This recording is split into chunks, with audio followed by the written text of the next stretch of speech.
We shall be known by the company we keep, by the ones who circle around to tend these fires. We shall be known by the ones who sow and reap the seeds of change alive from deep within the earth. It is time now. It is time now that we thrive. It is time we lead ourselves into the well. It is time now, and what a time to be alive. In this great turning we shall learn to lead in love. In this great turning we shall learn to lead in love. We shall be known by the company we keep, by the ones who circle round to tend these fires. We shall be known by the ones who sow and reap the seeds of change alive from deep within the earth. It is time now. It is time now that we thrive. It is time we lead ourselves into the well. It is time now, and what a time to be alive. In this great turning we shall learn to lead in love. In this great turning we shall learn to lead in love. We shall be known by the company we keep, by the ones who circle round to tend these fires.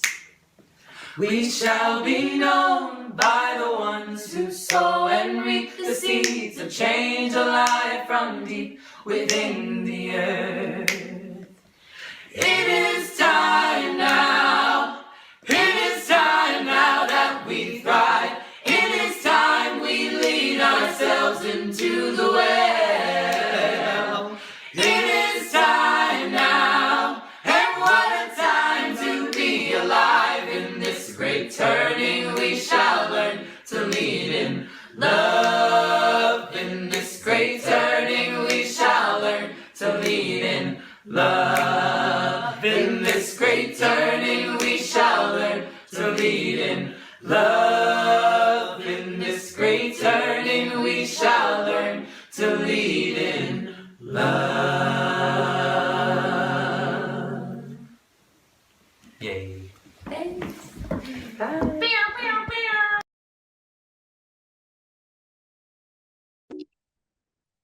Good morning. Can people hear me okay? Okay, great. I'm getting some nods. Good morning and welcome to worship here at CVUU, which stands for Coastal Virginia Unitarian Universalists. My name is Liz Grunewald and I serve on the board.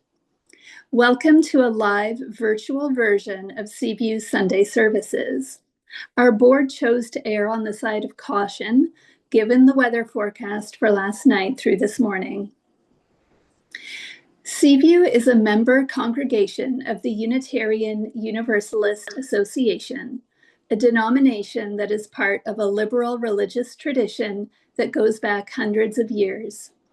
CVUU opens an open door to all who recognize and honor our principles and the values from which they are derived: interdependence, equity, transformation, pluralism, generosity, justice, and love, which is at the center of our values.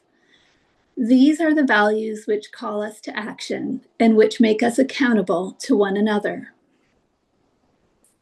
Here at CVUU, our commitment to the work we are called to do through these values is demonstrated in our mission, which is to provide a nurturing community, foster courageous spiritual growth, and inspire compassionate action. It is with this love and commitment that we welcome all of you, member, friend, visitor, to worship here at CVUU and be a part of this journey with us. Our worship theme this month is Practicing Resistance, and the title of today's service is Love is the Water That Wears Down the Rock, and it will be led by Martha Shore and Dal Paul, our worship service associate. Also assisting with the worship today are Reverend Mark Wise and Crystal Lennon. Bruce Weiner is producing our online service today through Zoom. Doug Throp is your Zoom host this morning. Next week, the service title is Spirituality Before Religions, and it will be led by Stan Lee Thompson. Once again, thank you for being with us this morning.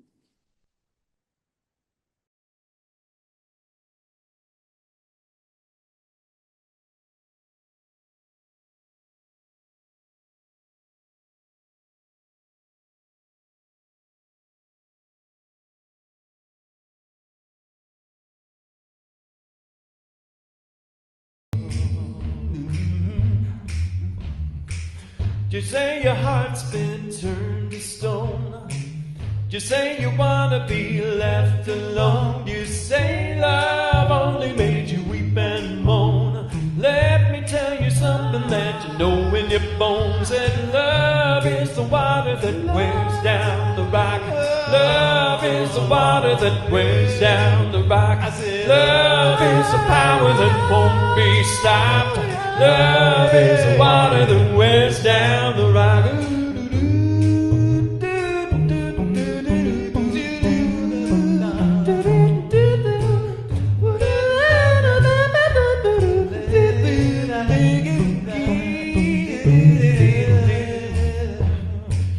You say your soul's like a dry riverbed. Stopped waiting for the water long ago. You said you better pray all night for the rain instead. Love comes like a tidal wave over your head. Love is the water that wears down the rock. Love is the water that wears down the rock.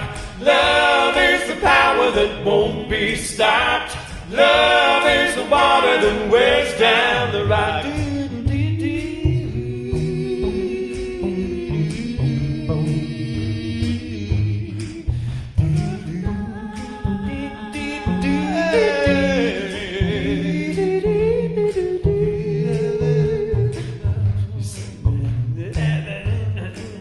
You say waiting for love takes too long. Dulls a sharp mind, weakens the strong. Well, you may be right, but you may be wrong. 'Cause love can make a mountain come tumbling down. Love is the water that wears down the rock. Love is the water that wears down the rock. Love is the power that won't be stopped.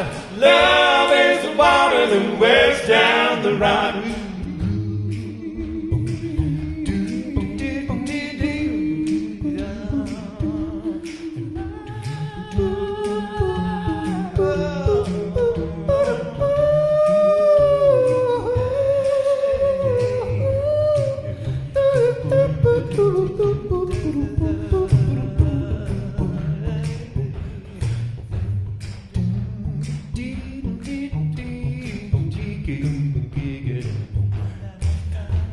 The river washes over every woman and man, feet in the gravel and mud in your hands. Nothing can stand against love's command. Every boulder turns into a grain of sand. Love is the water that wears down the rock. Love is the water that wears down the rock. Love is the power that won't be stopped. Love is the water that wears down the rock. I said love is the water that wears down the rock. Love is the water that wears down the rock. Love is the power that won't be stopped. Love is the water that wears down the rock.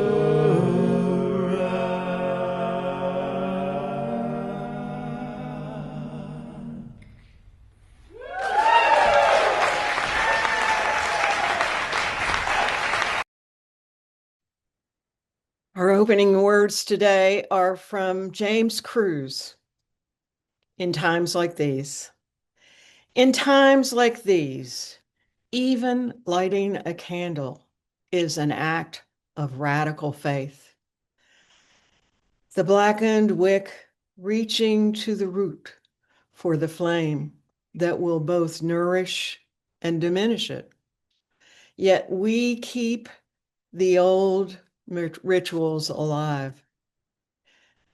Let this flickering speak, knowing nothing can quiet the voices of those we've lost, those taken by violence and hate. A single gesture of love is such a delicate but durable thing, like a snowflake dissolving on the skin. But as it melts, the body remembers its shape.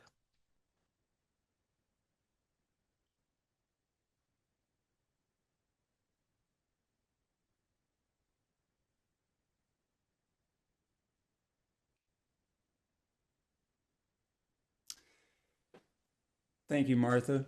I'm Dal Paul. Really glad you joined us this morning. At last count, we had 73 of you here on Zoom with us. Unitarian Universalists worldwide begin their services by lighting a chalice. Today our chalice will be lit by me. And this is a no expense spared chalice.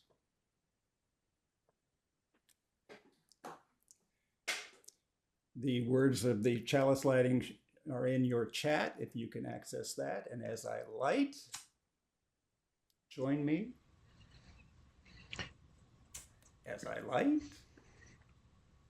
there we go. In the light of truth. In the light of truth and in the warmth of love, we gather to seek, to sustain, and to share.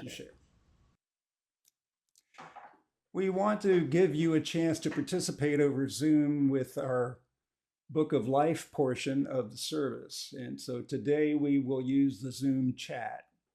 So if you have a joy or concern of a personal nature you would like to share, I invite you to type it into the chat and we can add them to the physical Book of Life when we meet in person again.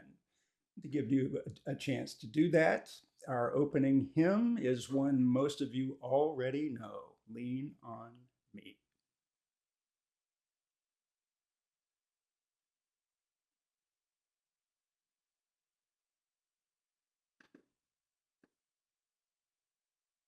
It's coming.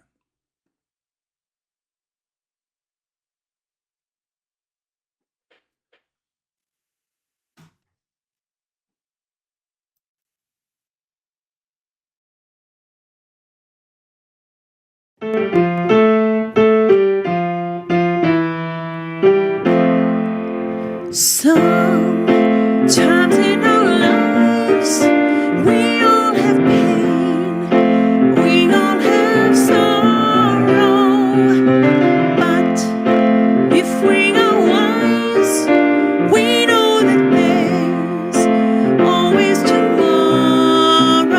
Lean on me when you're not strong, and I'll be your friend. I'll help you carry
You just call on me, brother, when you need a hand.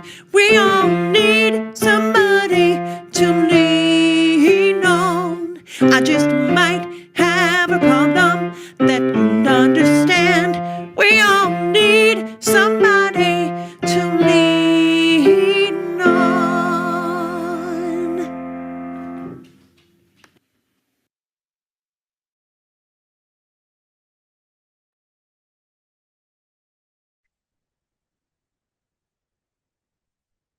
Our caring ministry is how we maintain a culture of the heart at this church, and it consists of our pastoral associates and our caring team members, providing assistance to those in need. I'm Nancy Schaefer from your caring team. This morning, we are using the Zoom chat for you to include a personal joy or sorrow to share with those in our CVUU community. We will add those items to our book of life when we meet in person again. This morning in the chat, let me see. I think there are some things there.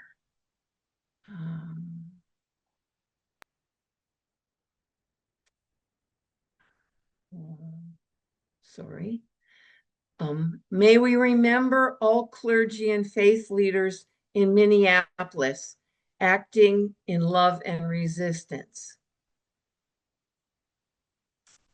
Today marks the 1-year anniversary since my father's passing. I'm grateful for this community today. And that's from Sabrina Bullis. Let me see here.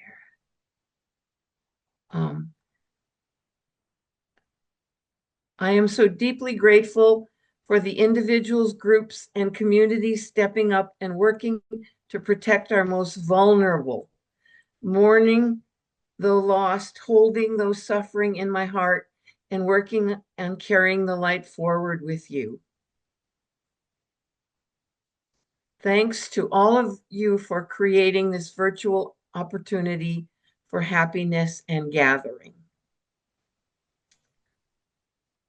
There is information in the chat also on contacting the lay pastoral associates and the caring team. And just to reiterate, they share the two groups, the pastoral associates and the caring team share a phone number. So that's there for your use. Thank you. Thank you, Nancy.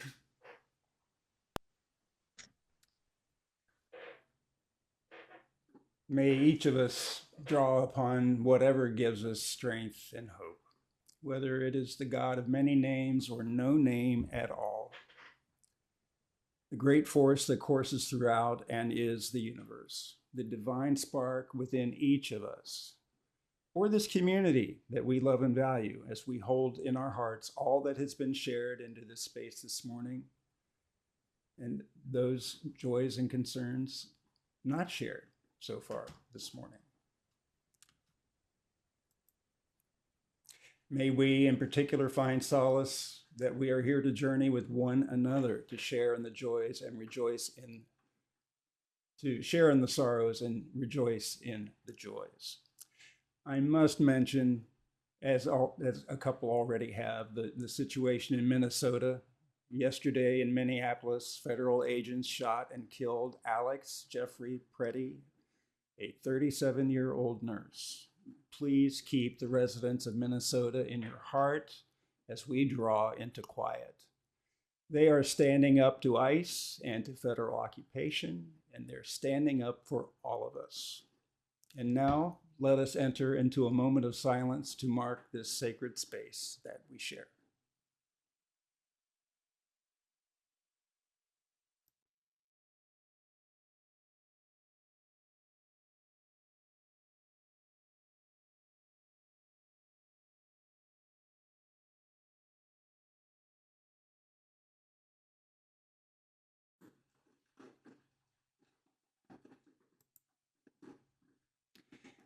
We will now close our silence and honor the different faith journeys we represent here in song.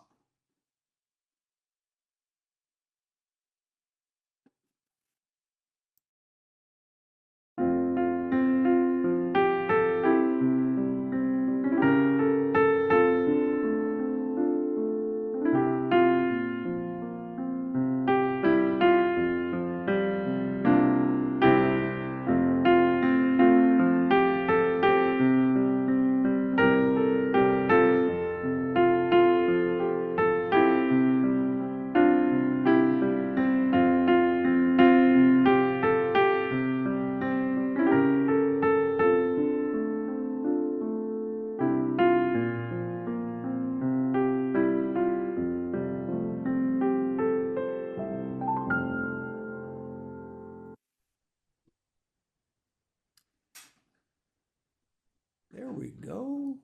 Yay. Martha and Dow. A word or two on statistics. Now look at the name at the bottom of this slide. I looked how to pronounce it. Let's see if I get this. This is inspired by Wisława Szymborska. She's a Polish writer. She's a 1997 Nobel Prize for Literature winner. And now you know why Martha wanted me to read that part. All right. We're going to have a little fun here and offer some food for thought. Martha will pose a question asking what percentage of people you think act in a certain way. And I will reveal the actual percentage. That we made up. Maybe. Go ahead. If we look at a random group of people, what percentage of those people do you think have to be in charge of everything?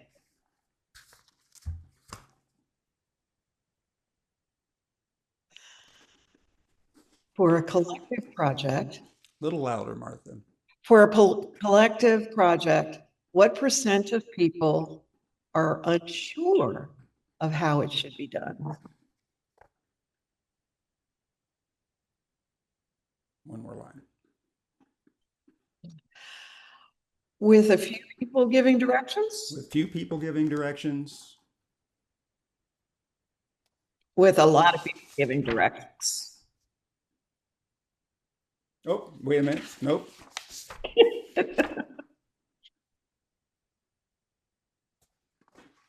All right. The percent of those willing to lend a hand. It doesn't have to take too much if it doesn't take too much time or muscle. Okay. The percent of those willing to lend a hand. The percent of those who you do not want to cross for any reason. People you do not want to cross for any reason. And if they're hungry,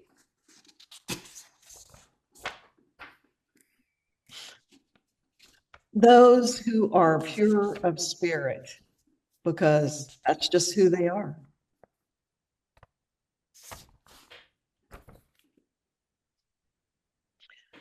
Those who carry fear, no matter where they are.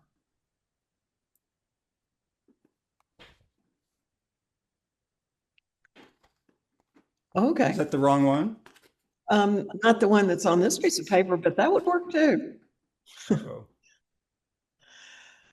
Those who by themselves are benign, but become beastly in a crowd. Those who are benign but become beastly in a crowd. It's better not to know. Those who are in near constant pain, mental or physical. More than you would guess. Those committed to justice. Quite a lot. But if it takes time to understand or requires effort, those whom we have compassion, those for whom we would have compassion if we knew all the facts of their lives. And the percent that never changes, no matter what group, how many are mortal? How many are, say that again. How many are mortal? How many are mortal?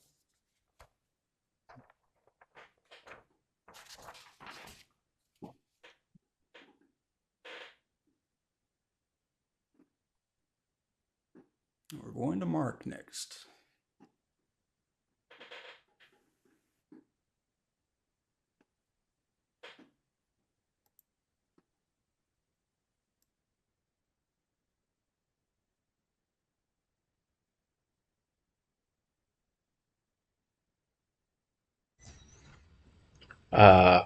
I could be blind, but I don't believe Reverend Mark is still in our meeting.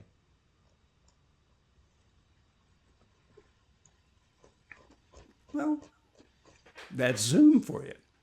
Okay. Nope. Oh, I found. Hold on. They must have left and rejoined. Give us a second. There you are, Reverend. Hey, I never left. I didn't think. Good morning, everyone. So I know some people know what a hagstone is, but if you don't, let me sort of explain it. It's usually a small stone that has a hole in it, and we can all guess how that hole got there. Water. Usually a small trickle over time. Now, what I'm thinking about is that small trickle over time can make a huge difference. And I think about some of the youth who have volunteered for sandwich makers. One Sunday, seeing Estelle walk up to a 3-year-old who they were brand new to the church and invite her to the growing ground. Those small acts of water, creating love. And we know over time that those small acts of love create a resistance to a world that is in chaos. We know that those small acts that we do every day, making that sandwich for the person we will never meet, helping out with community table, helping out with RE on a Sunday, volunteering with the Stitchers group to make something for someone, volunteering for racial justice, for social justice, writing that postcard to your legislator or to someone in the country to make a difference. Those are the small streams that make a difference. Those are our resistance. Those are the love that we as a community send forth. So, if we combined all of our small rivulets of water together, we become a mighty force. Let us be the mighty force. Amen, Ashe, and blessed be.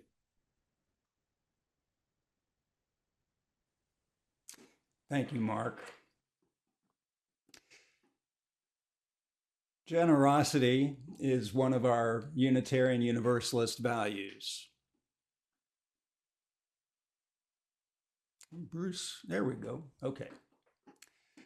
Now comes the time when we ask you to live out that value.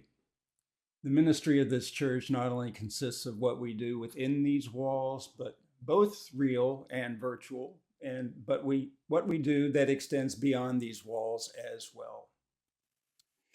And so each month we share 50% of the money collected during the Sunday offering that is not designated as a pledge payment with an organization in the community. This month we're sharing with the Sandwich Makers. Sandwich Makers is a program that has been in existence at CVUU for 30 years. 3 Mondays a month, volunteers gather to make sandwiches and boil eggs for a breakfast line managed by the Norfolk Catholic Worker. This is a vital ministry funded by your generosity. This is just one way for us to live our principles that honor the inherent worth and dignity of all people, and justice, equity, and compassion in human relations. Giving our time, talents, and treasure to the organizations that matter to us is a spiritual practice for those of us who call ourselves Unitarian Universalists. More importantly, it is essential to our survival. And as you set your intention for giving, we will listen to another musical selection, and your donations will be gratefully received.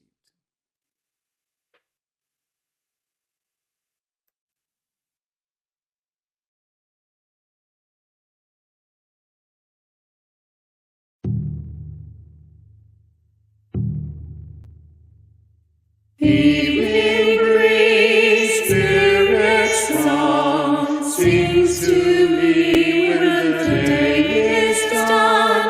Mother Earth awakens me with the heartbeat of the sea. Ancient Mother, I hear you calling. Ancient Mother, I hear your song. Ancient Mother, I feel your laughter. Ancient Mother, I taste your tears. On the dusty earth drum beats the falling rain. Now a whispered murmur, now a louder strain. Slender silvery drumsticks on an ancient drum. Beat the mellow music, bidding life to come. Chords of life awaken, notes of greening spring. Rise and fall triumphant over everything. Slender silvery drumsticks speak the long tattoo. God the great musician, calling life anew.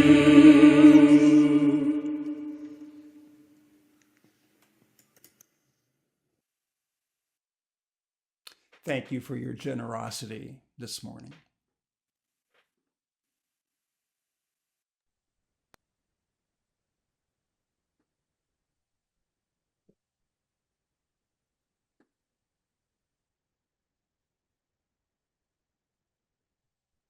Good morning. How many times have you lived in times like these? I remember my family using the phrase "in times like these" when I reported hiding under the desk at school from the atomic bomb. The phrase was used again as my college roommates hugged me after JFK was assassinated. Our nation was plunged into mourning. Then again during the I Am a Man strike in Memphis, just a week before MLK was gunned down. Then again, that phrase, in times like these, when Bobby Kennedy was shot. And again, after the kids were gunned down at Kent State. Fast forward to 9/11, Again, we use the phrase in times like these. I could go on, but all these times, fast forward to now where we're being blasted with news that is shocking and so out of the character of what we think of as our nation. In times like these, it's confusing and frustrating, full of despair and uncertainty. And there are times like these that are more personal. They're not national or global. When our family returned from Sicily, we were plunged in our own TLT. While overseas, our little house in Florida had been damaged beyond livability by tenants that we considered friends. There seemed to be no job prospects for us as we returned to the States, and we were taking the risk to become students at the University of Florida. But first, the little house had to be repaired and sold. We were dealing with extreme uncertainty, fear, anger, and the normal stress of parenting two lively primary schoolers. In the midst of this chaos, while we're repairing the house, our 8-year-old was relearning how to ride her bike that she hadn't had access to overseas. Taking a pause from painting and scraping the windowsills, her dad and I watched her riding her bike. Strangely, she was riding perfectly on the street. But then, intentionally, it seemed, veering into the gravel strip and onto the grassy ditch that was beside the road. She would go and bump down into the bottom of the ditch and then either originally push her bike up to the other side of the ditch, and later she was pedaling up the side of the ditch and then back to the road. What in the world is going on? About that time, a delivery truck showed up with some much needed repair supplies, so we just let her keep on riding around in the neighborhood. That evening at the card table that was serving as a dining room table as we camped in the little house, we asked her, what were you doing? She said, oh, I'm just preparing for when the cars drive me off the road. Huh. Where did that concern come from in our bucolic little 4-block neighborhood where most people had kids who ride on the street? Nevertheless, Stacy was preparing. She was learning to center herself on the bike and strengthening her leg muscles so that she could get up the other side of the ditch. In fact, all of us in times like these that were our personal stressors, mom, dad, and kids were all doing the work together of getting centered in our being together and loving each other through this stressful time so that we could move on to what our new normal was going to be in the States. We've had many a laugh over that incident, but I feel certain we are stronger as a family for having worked together to repair the little house and learn again how to ride a bike. The sense of centering through rough times reminds me of our faith these days, specifically the circle that we now put our values in. I don't know if you can see this, but this to me is it's great to have this graphic of generosity, justice, interdependence, equity, transformation, and pluralism, or JPEG, if you will. And the value given elevated in the center is love. I love the principles. They were my blankie when I first joined the UU Church decades ago. But I was oh so pleased when our church adopted the 8th principle that felt like we did a needed change to a call to action for social justice. The graphic for our values seems to me so accessible, an easy touchstone, and fun. It's like the difference between my bike on a regular day and my bike on the day when we have Bike Norfolk and it has all the lights on it and we ride around the Hague with the lights glittering. It's so fun and so much a reminder of the group together. Love, our most important value, I think, is also our most traditional. Love was what our Universalist forebearers thought was that was the essence of God, was love. And the Unitarians were guided in their understanding of Jesus by the central principle of love. And for some, we've changed, and love has nothing to do with God or Jesus. For some, it still does. For some, this love is expressed in numberless ways that blend and blur the lines between secular and sacred and all of the human-made and often silly divisions therein. However, the understandings have changed over the millennia. Love guided us then, and it guides us now. There's a dynamic consistency in this. Some things change, some things stay the same. As a faith, we are of love. We serve love then and now, but not limited to how we did it then, nor how we would wish for our progeny to be limited by that understanding. We've taken our turn. Others to come will take theirs. They will change us.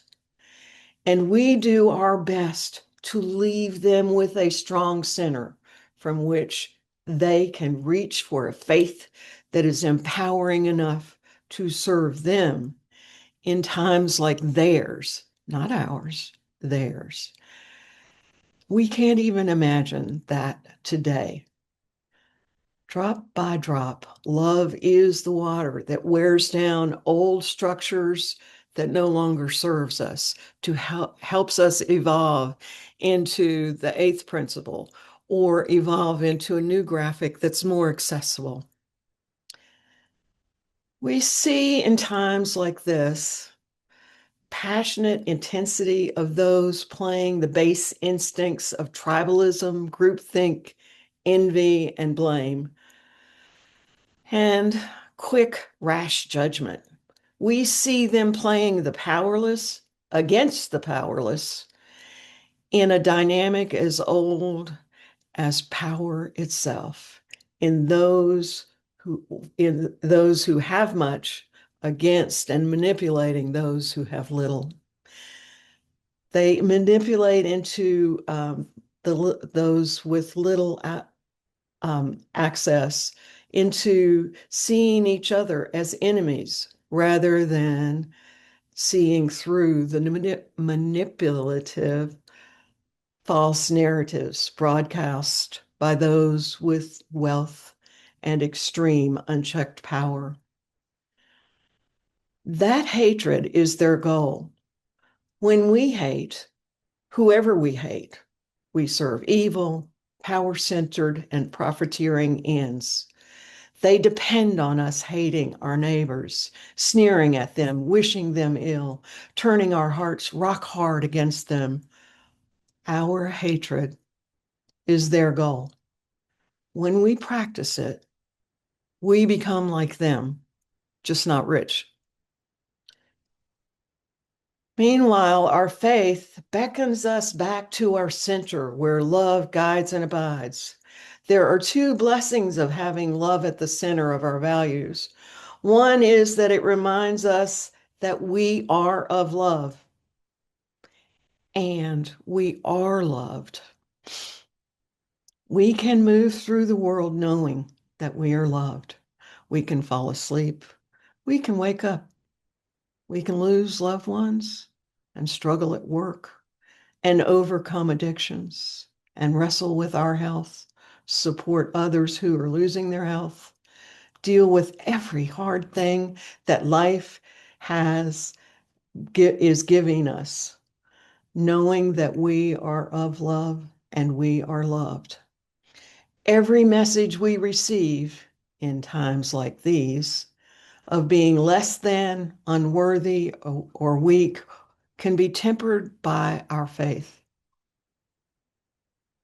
Every time we think we don't measure up, every time we think we're not of inherent worth and dignity, every time we think we're beyond redemption, our faith can assure us that even in the most difficult moments, we are surrounded by an ancient but always new and evolving love. It was what our forebears have taught us. It is what we can know anew here today in times like this, with love at the center of our faith. We can say that to ourselves, we can pray it, we can thank the mystery for this center, and if we do it often enough, living like endless drop by drop of water of love that wears down the rock of indifference and self-loathing or hate, we are loved and we are of love. If we affirm that to ourselves, we believe it even more in others too, which is the second blessing of having love at the center of our faith.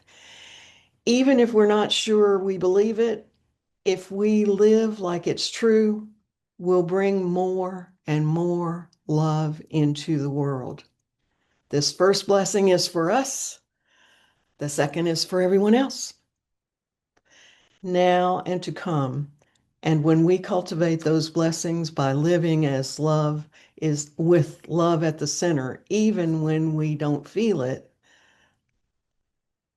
we move forward.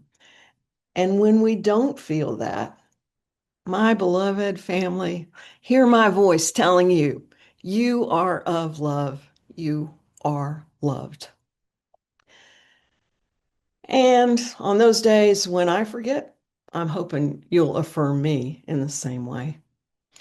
For that is our faith, our original covenant, our lasting promise to one another and to the world. That claim is pretty radical. That love is at the center.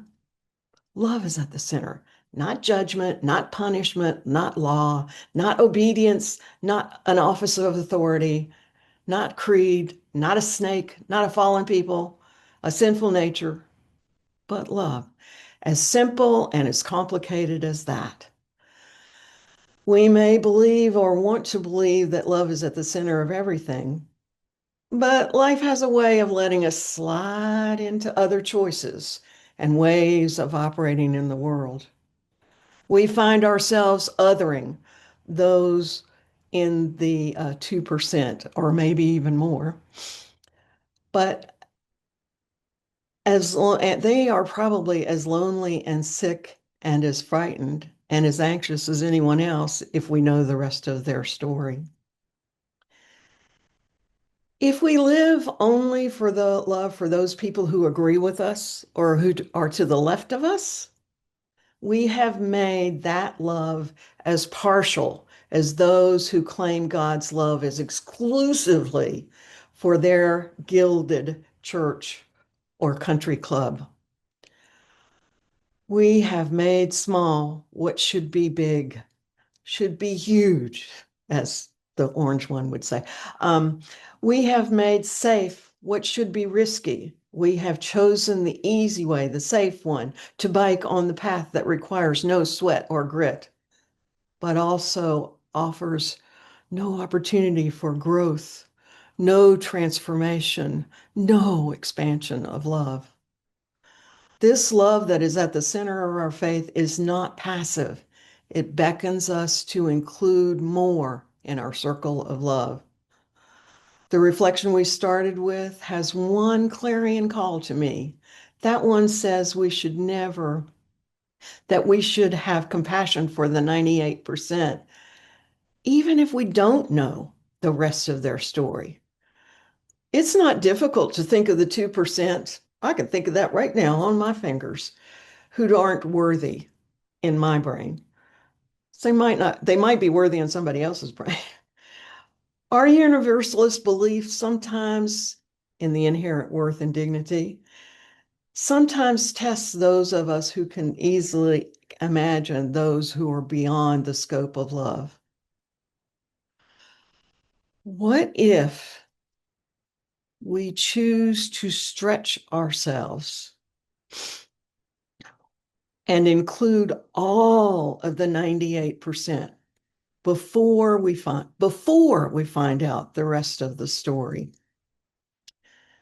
If you have compassion for 98% of the world, I would think that you are doing fine.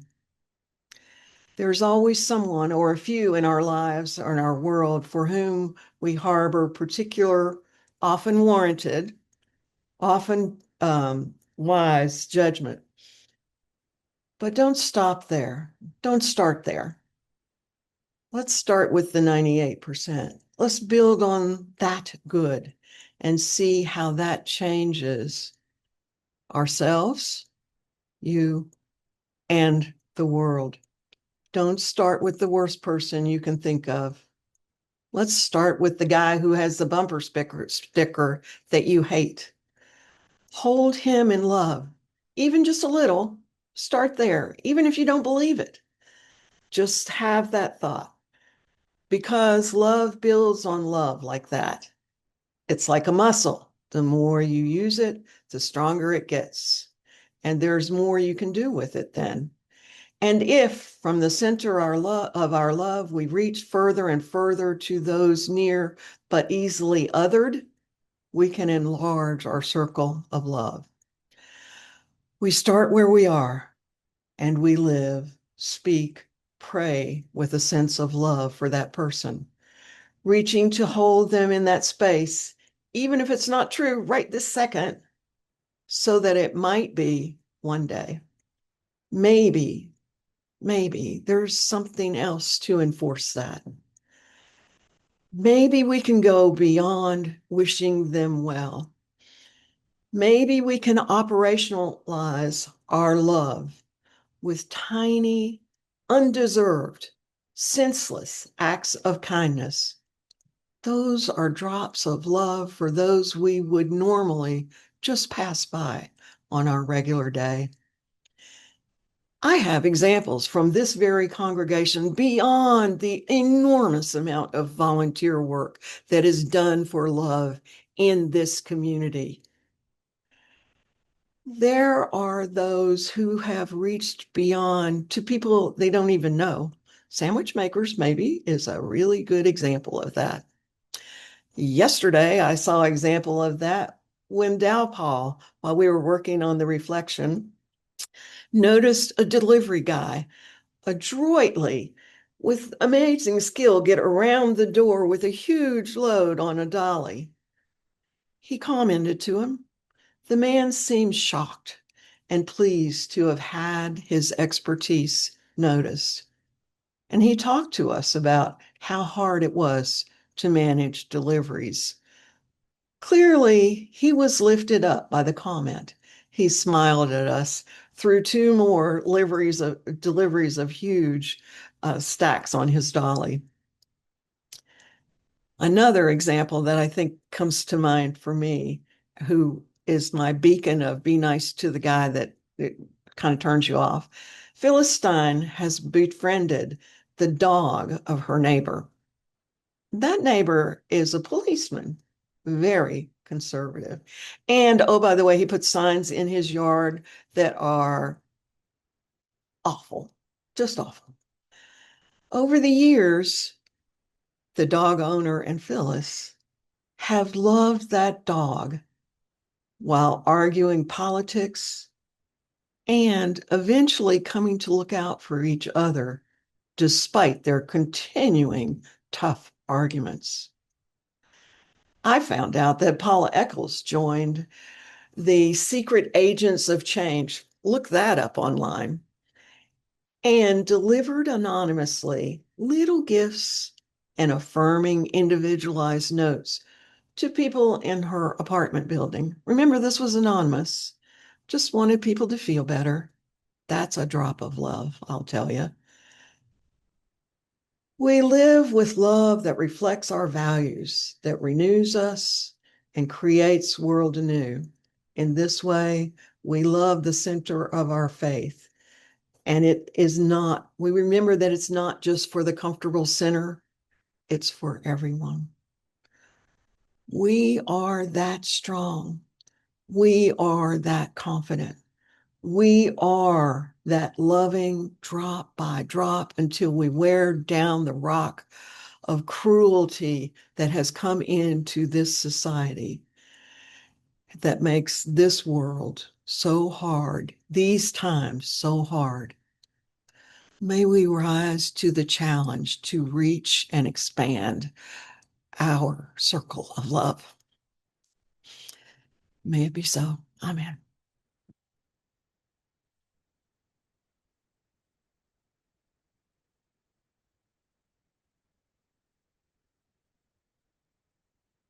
Now join us in the closing hymn.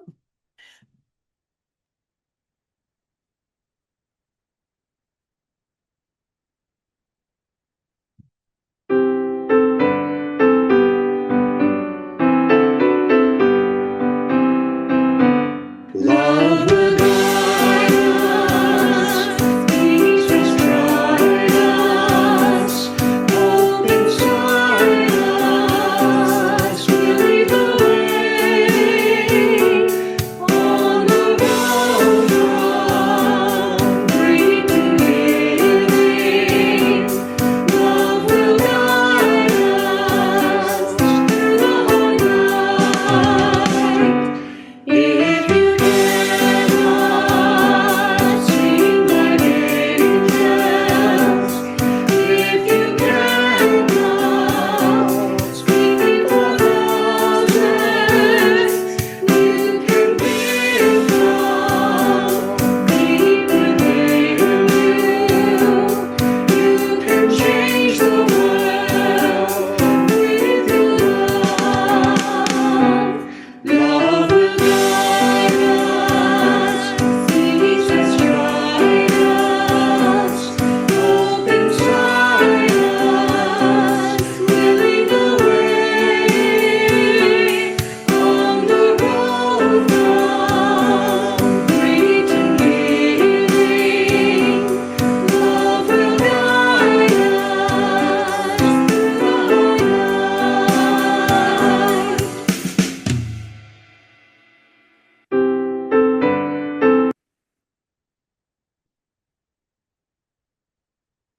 Take courage, friends. We are not alone. We are strong. We are of love. We are loved.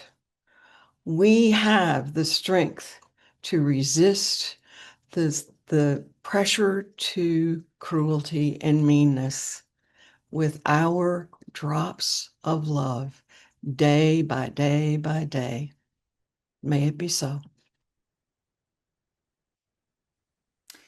We encourage you to turn on your cameras for our closing words. And if you're able to work with Zoom, you could make a the large screen where you can see all the cameras. Let us speak these next words together, which are an adaptation taken from the poem Beyond Our Wildest Dreams by Roseanne S. But before we do, please take a moment to look at the person on either side of you and anyone else around you. Join in these words. I put my faith in you, and together we can do what we could never do alone. And the chalice extinguishing, as our worship comes to an end, I will extinguish our no expenses spared chalice. Please join us in saying the words for extinguishing the chalice. We extinguish this flame, but not the light of truth, the warmth of community, or the fire fire of commitment. These we carry in our hearts until we are together again. There we go. As our worship comes to an end, I want to, I did that already. Here we go. Before we go, we just have to thank people who worked hard to put this Zoom service together on short notice. I'll take the first one, Martha. Crystal Lennon, who put together all of our music, added videos, made our graphics. You got the next one?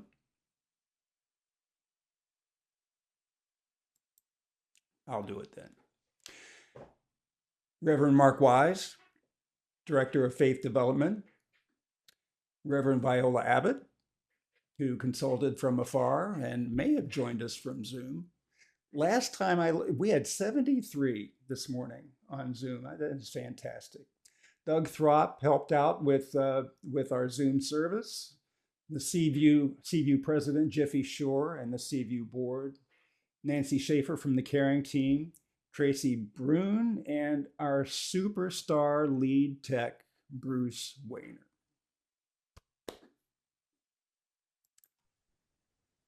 Now's the end of our service. Stay safe, stay well, brave our winter weather. I think we dodged a bullet this weekend. Hopefully we can gather in person again next week. Thank you for being with us today.